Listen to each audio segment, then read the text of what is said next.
Pasangan Boy William dan Karen Vendela telah sepakat membatalkan pernikahan. Dalam tayangan di YouTube Melanie Ricardo yang dikutip Tribun News Sabtu lalu, Boy William mengungkap alasannya batal menikah dengan Karen Vendela.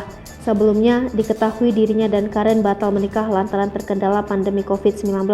Baru-baru ini, mereka justru benar-benar kembali memikirkan untuk melanjutkan rencana menikah tersebut atau tidak. Lebih lanjut, laki-laki berusia 30 tahun itu tak ingin menentukan tanggal untuk menikah dan lebih memilih untuk menjalani hubungannya dengan rileks.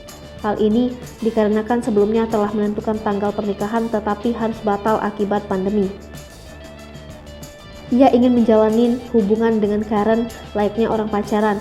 Dalam kesempatan tersebut, Boy mengaku percaya dengan cinta dan menilai untuk membuktikannya tidak perlu ada hitam di atas putih. Sebagai public figure dan tinggal di Indonesia, Boy ingin memberikan contoh yang baik.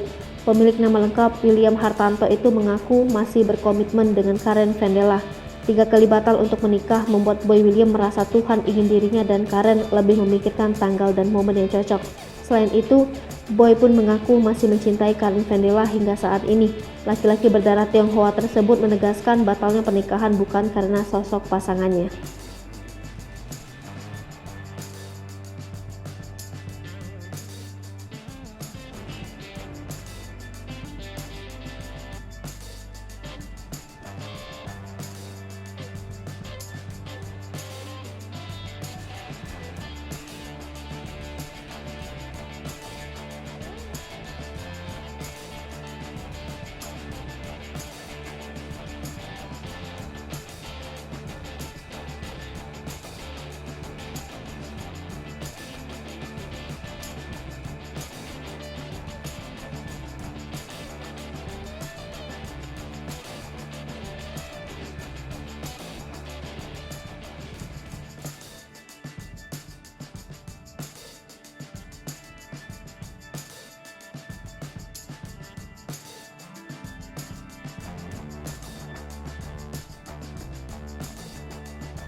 Hai pemirsa Sri Popo TV, jangan lupa komen, like, dan subscribe, serta tonton terus